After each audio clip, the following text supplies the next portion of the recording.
Welcome. Thank you for joining us for this edition of our 49er Industry Chats. Before we start, my name is Noemi Guevara. I'm the Director of Alumni Engagement here at California State University, Long Beach. Just a reminder, the session is being recorded and it will live on our website for your viewing pleasure later on. Also, before we continue, want to let you know to please use the Q&A box located above or below to submit any questions for our guest speaker today. Now it's my honor to introduce our speaker. Austin serves as a liaison for downtown investors, developers, businesses, and brokers through the recruitment, retention, planning, and entitlement process in his role as economic development and policy manager. Before his arrival to the Downtown Long Beach Alliance, he served under former Los Angeles Mayor Villaraigosa's Office of Economic and Business Policy, as well as the National Foreign Trade Council in Washington, D.C. Prior to his stint in D.C., he served as a Senior Project Analyst for Brailsford Dunlavey, a real estate development planning firm. He is a thoughtful leader within the urban place management, serving as a member of the Research Committee for International Downtown Association and a board member of the California Downtown Association. Austin earned his bachelor's degree in international business at Long Beach State University and a master's in urban planning from the University of Southern California. Please join me in welcoming today's industry chat host, Austin Metoyer.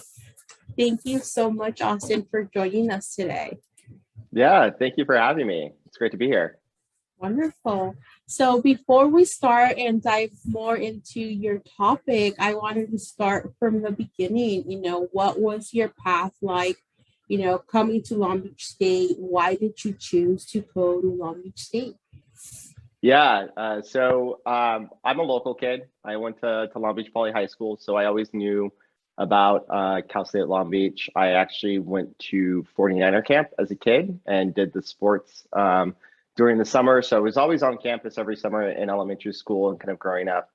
And so when I was applying for schools, and I'll be frank, Cal State Long Beach was kind of the home school.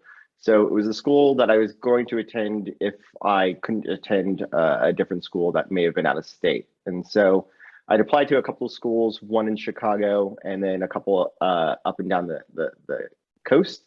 And essentially, because of reasons of cost and location, I settled on Long Beach State, which I have to say completely changed my perspective of the university because of my level of involvement in different organizations. And I ended up having a fairly kind of, gradual respect for all the things that the university does, all the programs that it has, the ability that it has to kind of connect in the community. And so that's how I ended up getting to the school. And during your time, I know because you're a former board member and you're still a current board of trustee for the student union, your involvement in campus definitely, helped you. As well. Yeah. Long Beach gets a rap for being a commuter school and not having a lot of activities on campus for students, but I don't think that's entirely true. And for me, someone who was commuting back and forth, I got involved my freshman year with the Greek organizations, Fraternity and Sorority Life. I also got involved in my college's student organization. So at the time I was in the College of Business and looked at doing international business. So I got involved in the IBA, the International Business Association. And then later on, I really kind of found a unique kind of passion for political science and politics. And so kind of got involved in student government, which was the Associated Students, ASI. And really, I think that, as I said earlier, helped me kind of grow in terms of my pride of the university. You see a lot of, working with ASI, they do so many things for students on campus. They operate the union, they operate the Student Recreation and Wellness Center. They also provide a number of events on campus and a number of resources for students to access. And so it was just really cool to see both students and staff working together to create something truly kind of remarkable for students, for a student experience. And then, getting involved in fraternity and sorority life was another aspect where not only connected me with the campus, but also with the community as well. A lot of the work that fraternity sorority organizations do deal with philanthropy as well as volunteer services. And so that brought us back out into the community to do different things, whether they were beach cleanups, neighborhood cleanups, whether we did a senior prom where we went to an elder care facility and worked with seniors there to provide kind of a prom-like event. And so, I think it helped kind of, again, connect me to the community that I love, but also to the campus as well. Cool. So you graduate, what was your first job like? And then I know you were in DC for a while. Yeah, so post-graduation was a little difficult. I graduated back in 2011. We were coming out of the recession of 2008 and still trying to recover. And so trying to find jobs in the field that I was hoping to get into, which was international trade, was a little difficult. I did a lot of internships, a couple here in Long Beach. One was with the World Trade Center organization that was located at the World Trade Center in downtown. Another one was with another kind of real estate planning firm in Irvine. But I kind of bounced around a little bit for probably a year and a half, 2 years between different internships before finally getting an opportunity to move out to DC.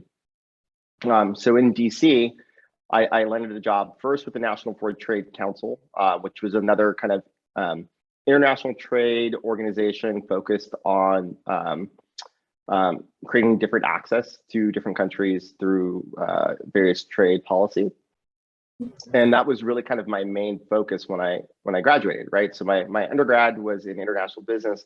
I was hoping, and also at the same time, I was interested in public policy. So I was hoping to try to find something that could bridge the two kind of perspectives of multinational organizations and the impacts on them, but also on public policy. And so that's kind of how I came to international trade, and then working with the National Foreign Trade Council.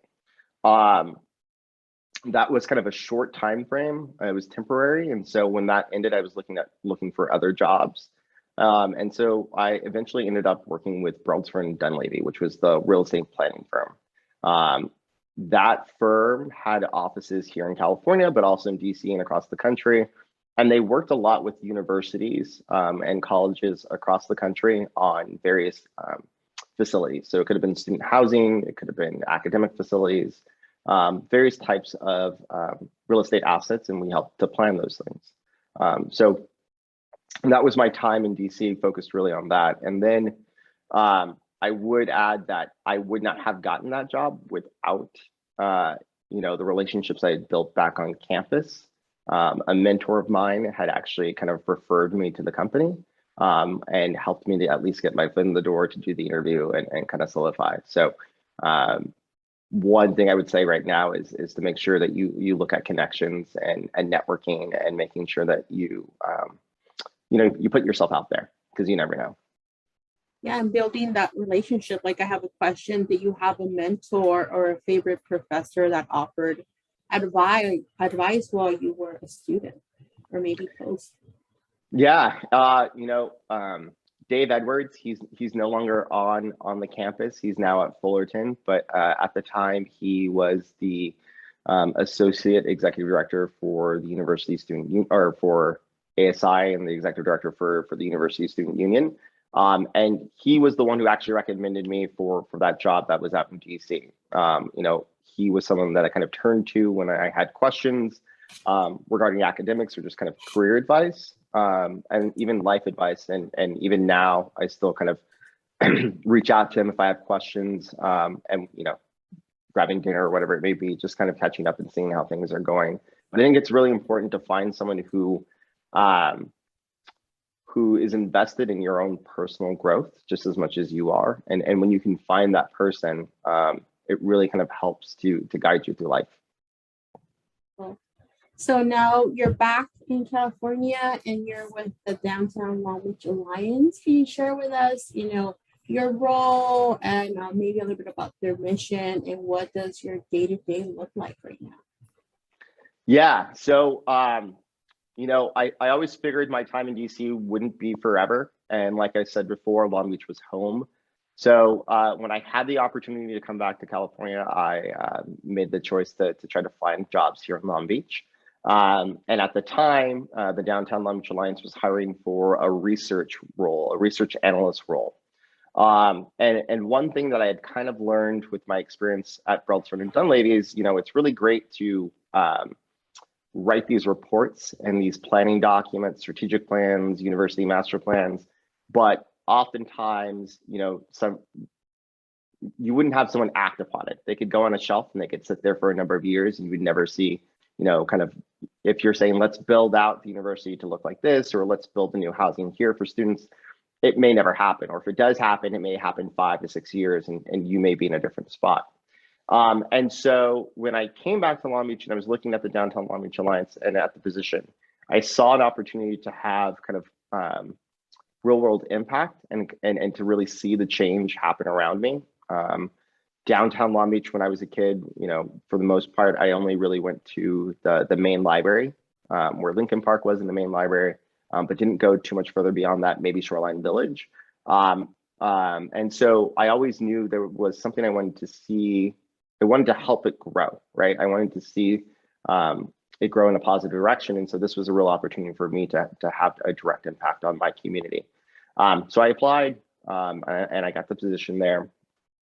And that role eventually kind of transformed into what I do now, which is economic development and public policy, where I'm kind of a bridge between the private sector, which are small business owners, entrepreneurs, investors and developers that are interested in working and operating in downtown, as well as kind of the public sector. So whether or not it be our educational partners, such as the university or the community college, whether it be the city of Long Beach, or other entities, other public entities, I kind of help facilitate the conversations between those two in order to affect change in downtown.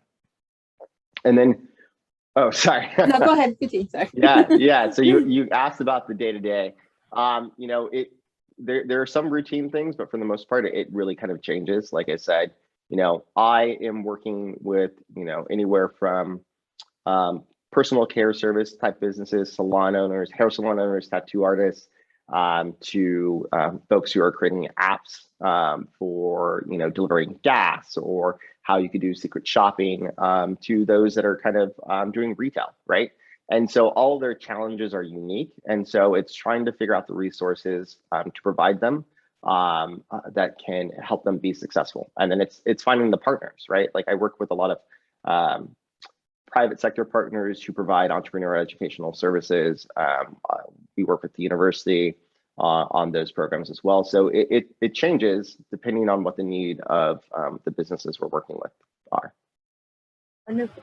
How does your international business degree help you in your everyday? Like, do you pull data, like pull from that skill set to connect with local businesses with your international, or even a little bit of that urban planning that you were doing?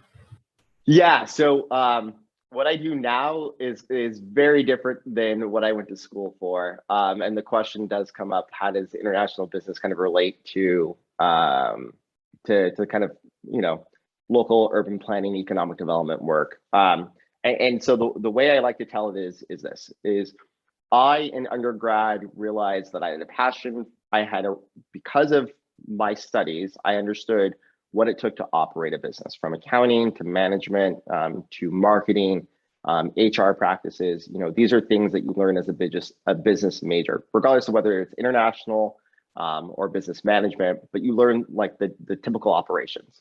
But I also learned that like I said, really liked public policy and understanding what public policy would have an impact on business operations. So whether it was new regulations, new incentive programs, anything that could kind of impact the operations of a small business. So when I graduated, that's why I wanted to do international trade, because I realized I liked the public policy, but I understood business operations, right?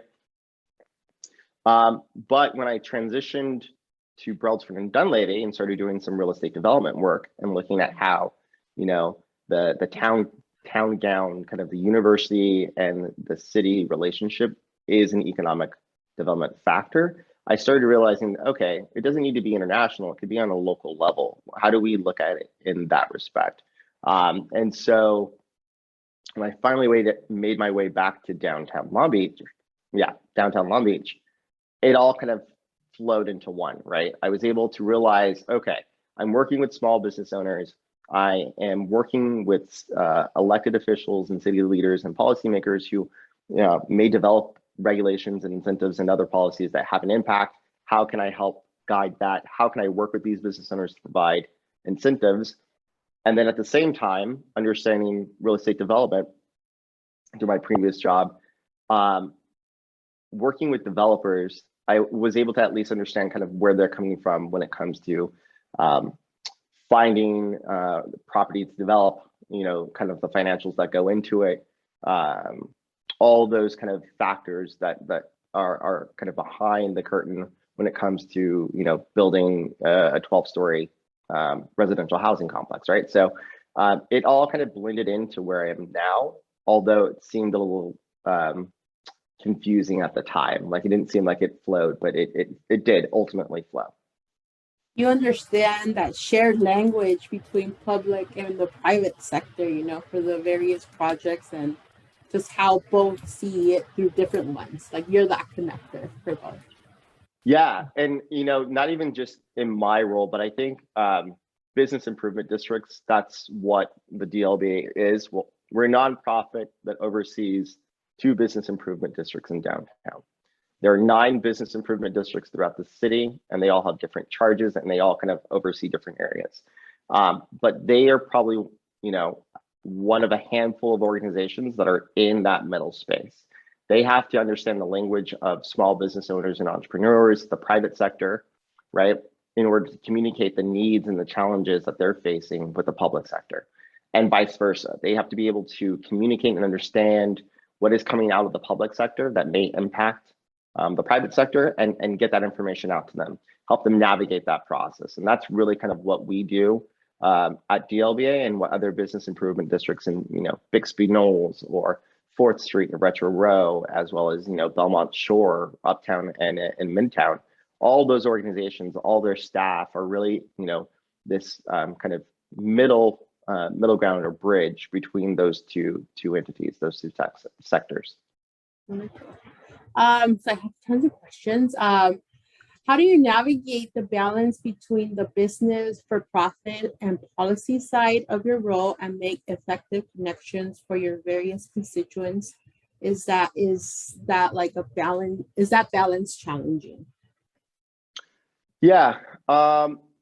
So I think it's more of a challenge when it comes to and especially right now during COVID, more between property owners, commercial property owners, and business owners.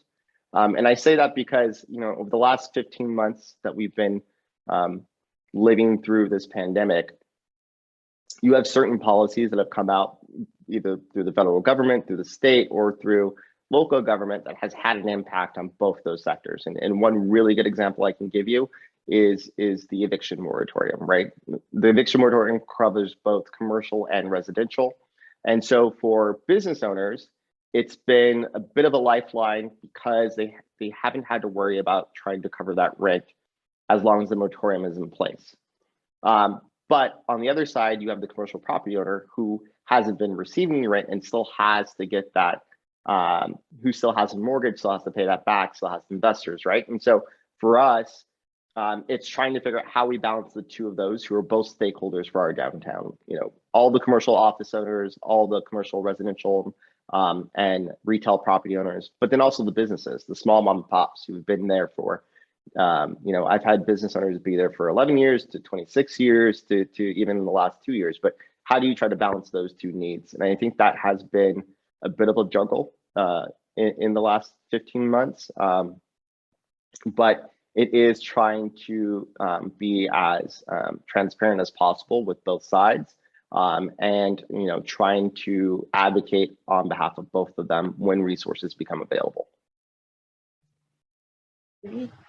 And kind of talking along the lines about this pandemic, how has your work changed and been challenged in this past year and a half?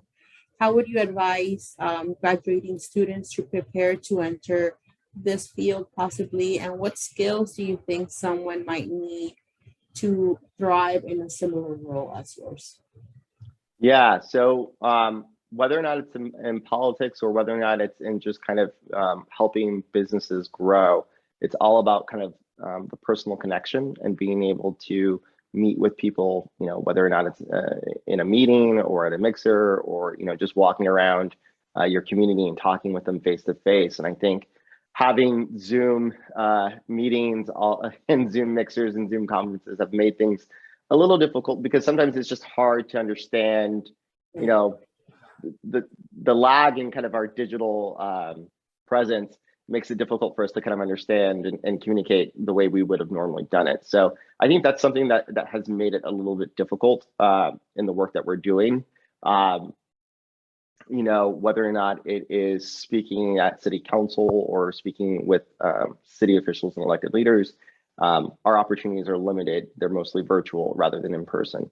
When it came to speaking with small business owners, at first there was a lot of kind of caution around wanting to meet in person. And so it did make trying to get specific information to them or just trying to get an understanding of where they're at a little bit more difficult. So advice, hopefully we are seeing the tail end of this pandemic, but I think some of the effects and the impacts will be long lasting, particularly the integration of technology in our lives. And so I would tell folks that to get really comfortable with that, be kind of creative with how you, engage the community, engage stakeholders, engage whoever it is that you are responsive to, because Zoom or any other like digital platform may be in our lives for a long time. And we should learn to get a little bit more effective at it in a way of communicating with folks. Wonderful. So I know you earned your master's degree from USC. What pushed you to go for it? Is it something you felt like you needed to be able to move up in your career in this field? Yeah. So I think in pursuing the master's degree, what I really wanted to understand was kind of a holistic approach of city, urban, and regional planning. Given the work that we do at DLBA, we operate almost like a very small city, right? You have an economic development department for the city of Long Beach.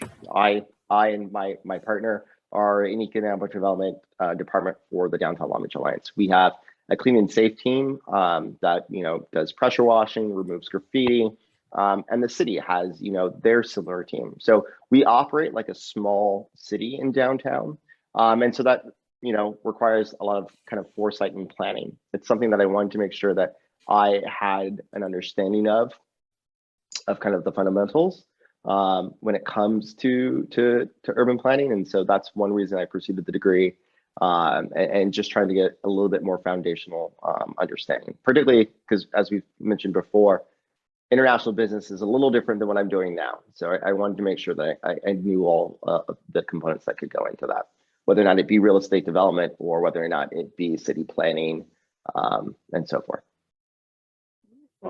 So I know, the Downtown Business Alliance is a nonprofit. Do you have specific goals and X number of businesses or type of businesses that you want to bring into downtown? And then can you talk a little bit about, the diversity, equity, and inclusion initiatives that might be supporting as well? Yeah, so I think that's a good kind of segue into two things that we're working on right now. One is an updated strategic plan for the Downtown Long Beach Alliance. And the second piece is a renewal of the property-based improvement district. So I'll start with the strategic plan first and then move into the PBID discussion. But our last strategic plan was completed in 2016. And so over the last year, we've been updating that previous document. And it really kind of, for better or for worse, the pandemic made us kind of realign what were priorities for the organization. And you asked about DEIA initiatives. It also brought to the forelight with the murder of George Floyd, the discussion around equity, inclusion, access, right? And so how do those components integrate into a new strategic plan? How does that integrate into the programs and services we provide to the downtown community?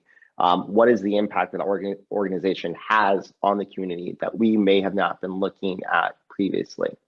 So over the last year, we've been developing the new strat plan, which really kind of focuses right now on two main areas as its top priority, which is clean and safe services, as well as economic development. And then looking at other recovery efforts as relates to public space activation, putting art, murals, art installation, and so forth into the public space, as well as, small special events trying to get the community to come back out. So when it comes to targets, we look at the level of funding that's going to small businesses, the level of funding that's going to entrepreneurs of color, the resources that we are able to provide those communities, as well as the number of new residential units we're able to bring online within downtown, or the amount of office space. So, there are some of those kind of larger metrics that are in the plan to see, but the strategic plan is kind of the driving force for us over the next 5 years, 3 to 5 years. And like I said, that covers a kind of a broad swath of priority areas. That project will lead into two other pieces. The first one I mentioned, which is the property-based improvement district. So every 10 years, our district needs to be renewed. So it goes to a vote to the people of downtown, the commercial property owners, residential property owners. And the strategic plan will kind of feed into what that means for them, right? Whether you are a commercial property owner, let's say you own an office tower and you want to know, okay, how are you helping to recruit new businesses to downtown? Well, the strat plan and the PBID will help kind of determine, the game plan for that and what our goal is. If you are a residential property owner, you own a condo, the strat plan may help provide some guidance on, okay, what are the new events I can expect to happen? What's going to make this feel like home for me? What programs is the DLBA going to provide to help make this a great place to live, work, and hopefully visit, with friends and family. And then the other piece is a true DEIA initiative, one that will go within the strategic plan and within the property-based improvement district renewal. And like I said before, it should be integrated throughout all of our programs and services. It should be a philosophy that the organization upholds. It should look at the way that we bring on and reach out to communities for interns, for hires, for our board members. All these things, this initiative hopefully will be able to guide those decisions and really kind of be ingrained into the culture of the organization. Wonderful, great. We're very excited to see that happen. In your role, do you have like a favorite, like whether it's the recruitment, the retention, the strategic plan, like is there any area that you feel more comfortable and more exciting in your day-to-day? Honestly, it's housing. Housing is probably, and this may go back to the work that I did with Brailsford Dunlavey and working on student housing, but I think housing is such an important issue that is an economic development issue that crosses all the things I do, or it touches all the things I do, as well as all the things that make the city an attractive place to recruit new businesses, right? So it's in downtown, pushing for density in downtown, but it's also pushing for housing across the spectrum. So affordable housing, market rate housing, housing for all communities, not just market rate housing, right? But it's also looking at how, as a city, do we plan for future growth?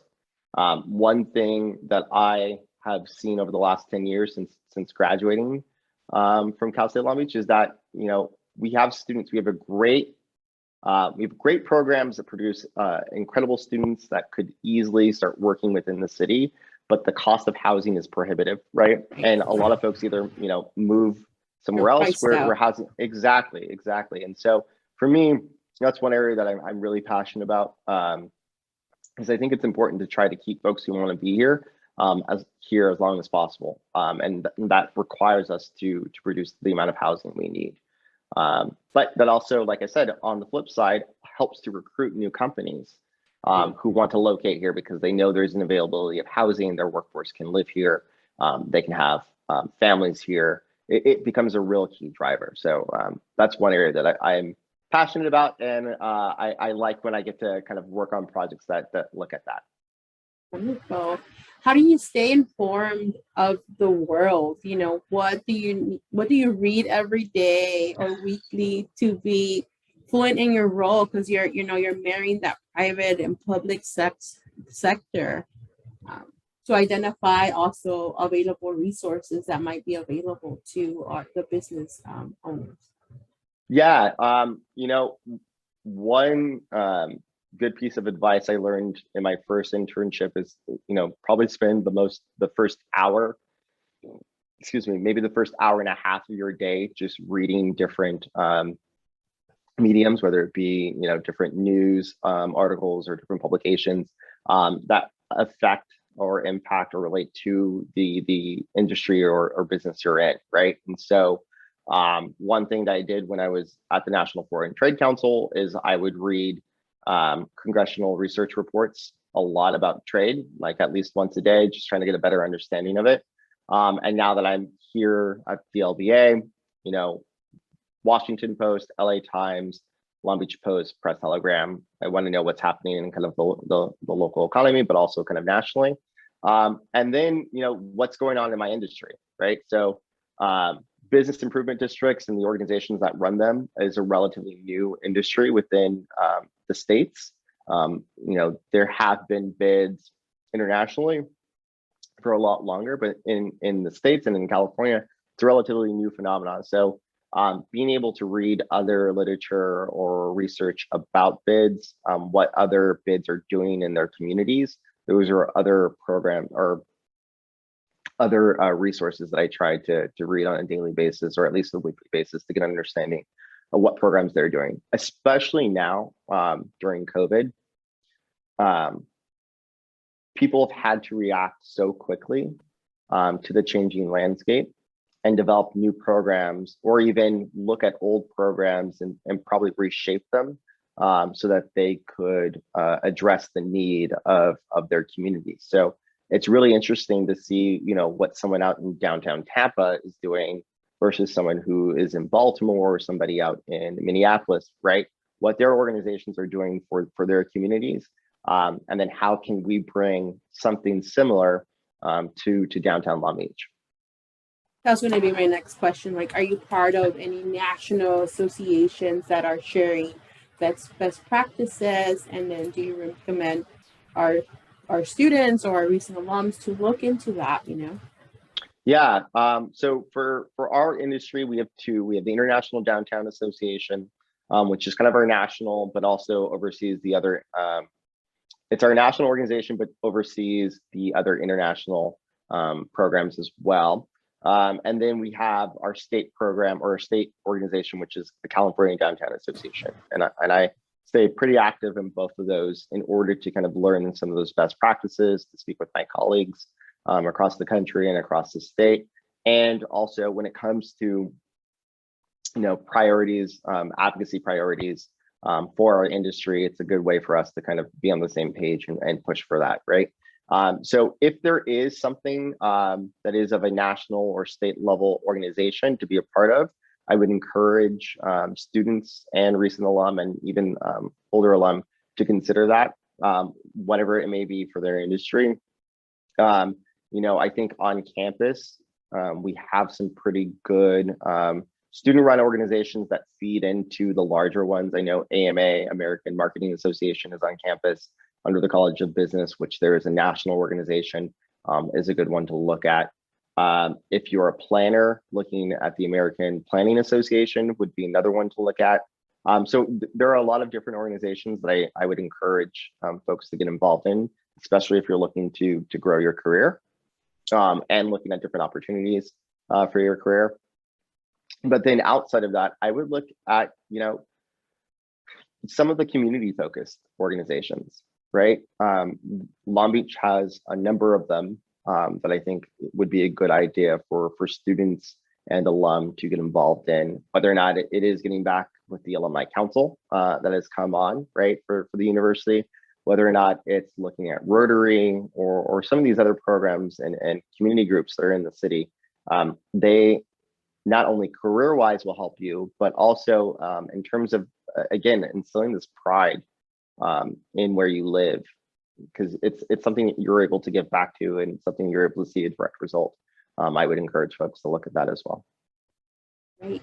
That kind of leads into my next question about talking about your volunteer board work in general. Do you recommend someone start to serve on a board that overlaps with their professional work or for networking?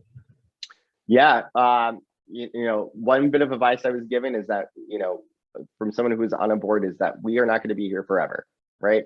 And so people are always trying to recruit for folks that have the traits that they see in themselves, right? And so I would encourage folks, if you have an interest in serving on a board, serving on a committee, to start looking at opportunities there. The Downtown Long Beach Alliance, we have a board of directors. We have a number of committees that focus on, economic development, special events, marketing, and we're every year looking for new volunteers and board members. And so if there's something that you find interesting about downtown and you want to be able to provide your input as well as kind of be a part of, that's an opportunity that I would encourage folks to reach out to myself or to our organization to get involved in. But if you're looking at other opportunities across the city, do that as well, whether or not it is serving on a board of another nonprofit or a committee of another nonprofit, looking at opportunities to volunteer elsewhere. I always encourage folks to get involved. Do you have to live in Long Beach to be part of? Or oh, for the Downtown Long Beach Alliance? Right. So you don't have to live in Long Beach. We do just ask that there is some level of connection to downtown.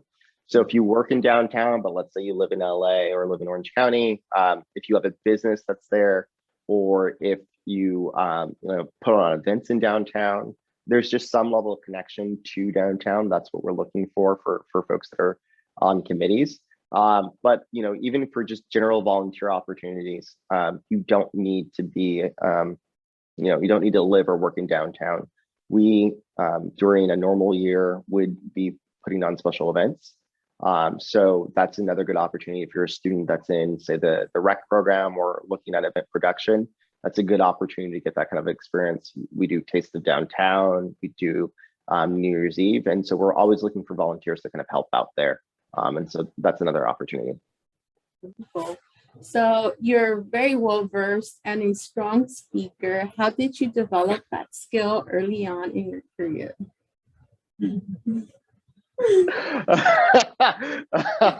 I appreciate that comment. I think I'm always trying to do better, if that makes any sense. To be honest with you, I hate public speaking. But I think the one thing that I've challenged myself to do is to always say yes to opportunities to public speak. And I think it does help me to practice a little bit more. And so I would tell folks, even if you're nervous, even if you, feel like you want to run away and you are regretting what you just signed up for, once you're done with it, you'll feel so much better. And it is always an opportunity to practice. So, since high school, it's been something I've pushed myself to do. And up till today, I'm still doing it, even though there are times when I'm like, why did I do this to myself? I don't want to talk in front of people, but it's practice, right? And you get comfortable with it. Yeah. And I think if you talk about something that you love, you just feel more comfortable at the end and you'll be okay.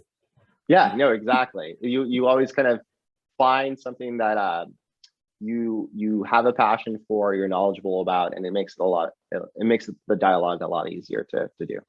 Yeah. So we have a couple minutes and I have a couple more questions. Okay. We have such a diverse business owners in Long Beach, and not all of them speak English as a first language, and not all might be informed on the work that the DLBA does. How do you earn their trust to serve and as an ally and better give these audiences a voice in your work? That is a really good question. And I think that's something, in the last year and probably a little bit more in the last 2 years, it's been something that we've been trying to focus on. And, I'll be honest, we probably haven't gotten there yet. We need to still kind of do a better job at reaching out to those communities. For downtown, we have a large Spanish-speaking business owner population that services that we provide are predominantly, in English. If we do a workshop, it's in English. If we have grant applications or we have things that are printed material, it's in English, and that makes it a little difficult for folks who English may be their second language. And so the city has a great language access policy program, and so that's something that we need to look at and how we partner with the city a little bit more in ensuring that our material, our programs can be translated into the major languages within Long Beach, as well as looking at partnering with nonprofits and other organizations that are already doing great work in those communities, that we can either be a resource or play a supporting role in, and then asking them to kind of help us connect with various stakeholders. I think there are other bids that do this work a little bit better than us. So I would say Midtown, which is in Cambodia Town, and the Midtown Business Improvement District, along with the United Cambodia Community, right? They do great work in terms of ensuring that the resources they provide are both translated in Khmer as well as in English. Central Cha is another organization that does great work in ensuring that their material is also translated in between Spanish and English. So I think it is something that we are aware of and we are trying to actively work to be better at. I just don't think we're quite there yet, but it is a goal of ours. Wonderful. Well, thank you. What's next for you in your role and at the DLBA? And are there things that you used to do that you can't wait to do again, or that you would like to change? Right now, it's really just trying to grow in my role a little bit more. I've only been in this role for 3 years now. I've been with the DLBA 5 years, but I've been the economic development manager for 3 years. So I would like to grow a little bit more and continue to assist the downtown community. Ultimately, I would like to, work with other bids, whether or not they be in the city or whether or not they be in kind of the LA County region, and help support communities through those type of organizations. So that may be the same role, that may be a different role, but I really like working within the business improvement space. Like I said, it kind of brought together all my past experiences and wanting to be kind of that in between public and private. And then I guess the last question on what's the thing that I miss, is it kind of like personal, or is it like work related? Work related. I guess Got work related.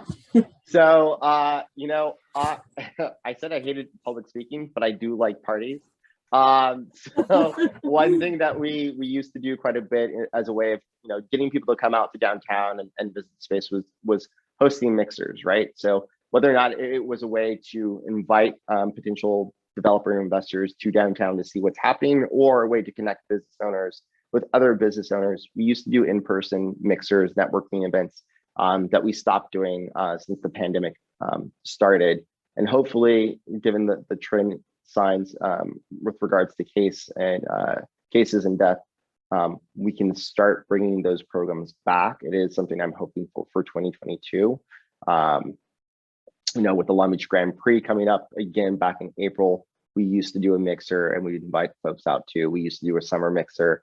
And these are great opportunities for business owners to kind of crowdsource, solutions to problems that they're having, or just kind of hear what other business owners are experiencing in different neighborhoods in downtown. But also a great opportunity for folks who may be considering relocating to downtown to see, downtown may not be the downtown they knew 20, 30 years ago. It's a completely different place. Downtown has, some great parks. We'll have a new park with a new Lincoln Park opening up at the main library again. We have some really great restaurants and breweries. So it's an opportunity to showcase downtown in a different light. So I'll be excited to bring those back. Well, thank you, Austin, for all your work you're doing in the downtown area and really revitalize that area and really make Long Beach that destination place. Any final thoughts, observations, word of wisdom that you'd like to share with our students and our alumni that might be are watching and will watch the recording later on? Yeah, I don't have any more words of wisdom, but I just want to make the offer that, if there's anybody that's looking to intern or, whether or not it be within economic development, or like I said, we have special events department, we have a placemaking department, we have a cleaning safety. There are other opportunities regardless of what your major is that we'd be happy to bring folks on as interns. One thing that I've found is Long Beach State students or Long Beach City College students have been amazing interns, and so we're happy to continue that trend. So just feel free to reach out to me if you're interested or know somebody that's interested in it. And then again, across the city, if there's an opportunity that I can assist any students in locating or finding an internship somewhere else, I'm happy to do so too. So just want to make myself available to anyone that may have questions. Wonderful. And I know you are on LinkedIn, so are you okay if people also reach out to you via LinkedIn? Definitely. Yeah. Wonderful. Well, thank you so much for your time. Everyone watching, thank you so much for attending today. We encourage you to visit our website and follow us on social media to learn about future chats like this. We thank you for your time.